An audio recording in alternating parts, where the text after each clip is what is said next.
कार्तिक के महीने में एक बेलपत्र, 3 शमी पत्र, बहुत ध्यान दीजिएगा। कार्तिक के महीने में एक बेलपत्र, 3 शमी पत्र।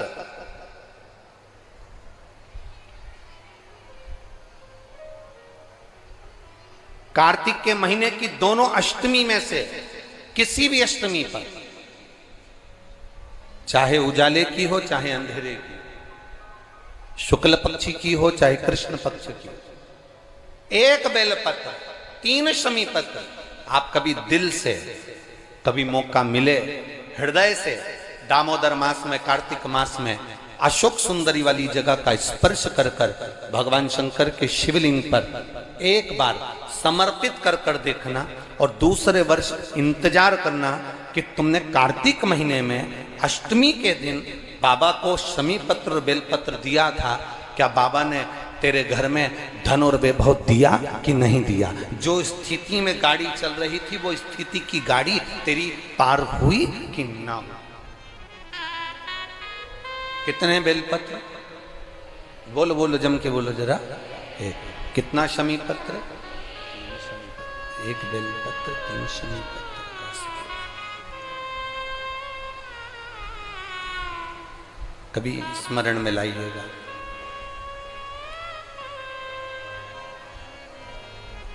बस ये जो कार्तिक महीने में दामोदर मास में आप एक बेलपत्र, 3 शमी पत्र अष्टमी के दिन, चाहे शुक्ल पक्ष की हो चाहे कृष्ण पक्ष की हो, दोनों अष्टमी में से किसी भी अष्टमी को जब आप समर्पित करें तो चंपेश्वर महादेव का नाम लेकर, कौन से महादेव? जम के बोलो जरा, सबकी आवाज आना चाहिए। चंपेश्वर महादेव, केवल चंपेश्वर महादेव का नाम लेकर आप अशोक सुंदरी का स्पर्श कराकर शंकर भगवान के शिवलिंग पर समर्पित करें। अशोक सुंदरी तो मालूम है ना सबको? ये जलाधारी, ये बीच में से जो 2 लाइन गई, गणेश कार्तिकेय, और बीच में एक लाइन जाती है मोटी सी शिवलिंग के सम्मुख में, उसको अशोक सुंदरी का स्थान कहा गया। शंकर भगवान के ऊपर जो जल की जलाधारी लगती है, जिसमें से बूंद बूंद पानी गिरता है, वो भगवान शंकर की 5 बेटियां हैं जो ऊपर कलश के रूप में रखी रहती हैं, जिसमें से बूंद बूंद जल नीचे गिरता है। जया, विषहरा, श्यामली बारी, दौतली, देव। शिव जी की 5 बेटी, शंकर भगवान की 6ठी बेटी अशोक सुंदरी बीच में।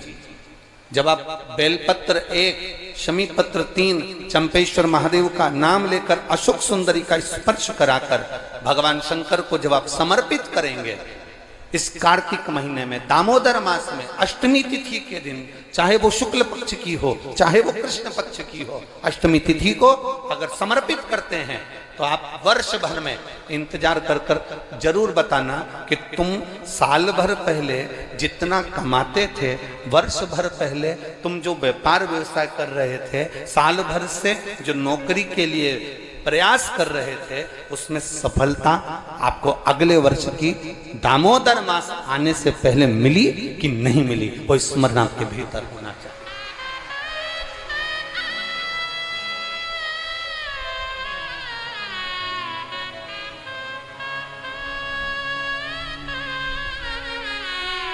शंभु शरणे मां घड़ी रे दुख काटो, दया करने दर्शन। आप दिल से उससे प्रार्थना करोगे तो वो दिल से दे देगा। महाराज, ईमान और जुबान 2 चीजें व्यक्ति की पक्की होना चाहिए। क्या क्या? बोलो, जम के बोलो। ईमान और दूसरी जुबान पक्की हो।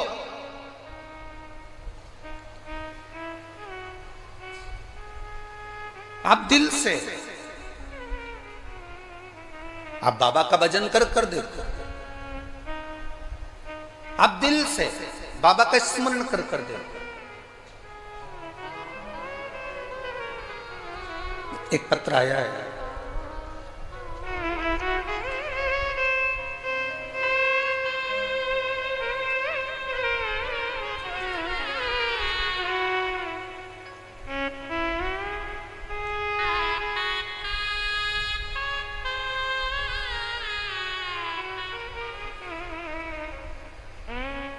चंद्रमुखी शर्मा, पता है राया मथुरा, कहीं बैठी हैं? हाथ हिला सकती हैं अगर कहीं बैठी हो तो हाथ हिलाइए। आपकी हैं? दोनों हाथ हिला दो एक बार। हाँ हिलाइए दोनों हाथ, ठीक है। एक बार वापिस हाथ हिला दो। चंद्रमुखी शर्मा, राया मथुरा से रहने वाली हूं गुरुजी। बाबा का मैं क्या गुणगान करूं। मेरी बेटी मुस्कान कई सालों से नौकरी की तैयारी कर रही थी कि सरकारी नौकरी मिले, पर नहीं मिली। आखिरी में हताश होकर वो मंदिर जाना भी छोड़ी, भगवान का भजन करना भी छोड़ी। तब एक बार टीवी पर हमने कथा सुनी और कथा सुनकर हमारी बेटी से कहा कि देख, वो महाराज सियोर वाला कहता है कि शिव जी को एक लोटा जल चढ़ाना चाहिए। मां, हम ब्रज की रज में रहते हैं, ठाकुर जी का भजन करते हैं, शिव को जल चढ़ाने का बाबा कह रहे हैं। मैंने अपनी बेटी से कहा, कृष्ण और शिव में कोई अंतर नहीं। कृष्ण जब तक नहीं मिलते जब तक शंकर की भक्ति ना हो, और शंकर जब तक नहीं मिलते जब तक कृष्ण की भक्ति ना हो। ये दोनों का मिलना सरल नहीं है। मैंने कहा, जब टीवी पर बाबा कह रहे हैं, सियोर वाला महाराज कह रहे हैं कि एक लोटा जल सारी समस्या का हल, तो जड़ा चढ़ाने में जाता क्या है। माँ 7 वर्ष से नौकरी की तैयारी कर रही हूं पर नहीं मिली, तो मुझे नहीं लगता कि मिलेगी, पर तुम कहती हो तो मैं शंकर जी को जल चढ़ाना प्रारंभ करती हूँ। शिव जी को जल चढ़ाना चालू करा मेरी बेटी मुस्कान शर्मा ने। और बाबा का मैं क्या वर्णन करूं गुरुदेव। मेरी बेटी ने एग्जाम दिया और बाबा की कृपा से उसका इंडियन नेवी में हो गया। मैं बाबा को यहाँ प्रणाम करने के लिए आई हूँ। यह शिव तत्व है, भक्ति ओ घड़ी है समझ। बैठिए बहन। हर हर महादेव। अर्थात शिव महापुराण की कथा कहती है, आपका विश्वास, आपकी भक्ति, आपकी दृढ़ता, आपका विचार जब दृढ़ नहीं होगा तब तक भगवान कैसे मिलेगा।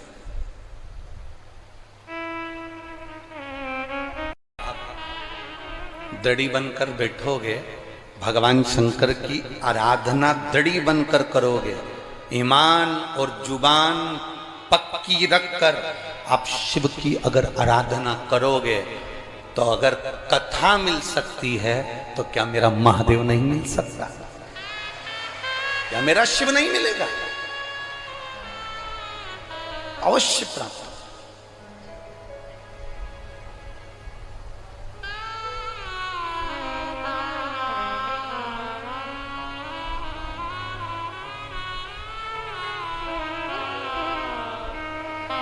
ब्रज की रज में लोग आते हैं तो पेड़ों में कान लगाकर सुनते हैं राधा का नाम मिल रहा है। ब्रज की रज में लोग आते हैं तो वृक्षों के कान लगाकर सुनते हैं कि बंसी की धुन मिल रही है।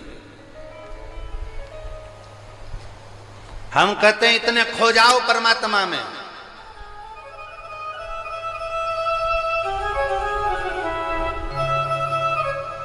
इतने खो जाओ परमात्मा में, इतने डूब जाओ भगवान में कि तुम्हें वृक्ष में कान लगाने की जरूरत ना पड़े। मेरा कृष्ण कन्हैया तुम जब चलो तो तुम में कान लगाकर तुम्हारे नजदीक में आकर खड़ा हो जाए, तो समझना कि ब्रज की रज में आना हमारा सार्थक हुआ।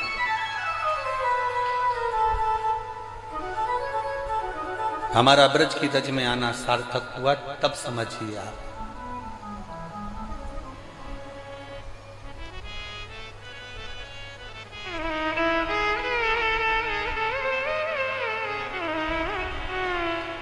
आप सब लोग ब्रज की रज में रहते हो, मीरा भगवान कृष्ण के पास जाती थी कि भगवान कृष्ण मीराबाई के यहाँ आते थे? बोलो जरा, उत्तर दो, जम के बोलो जरा।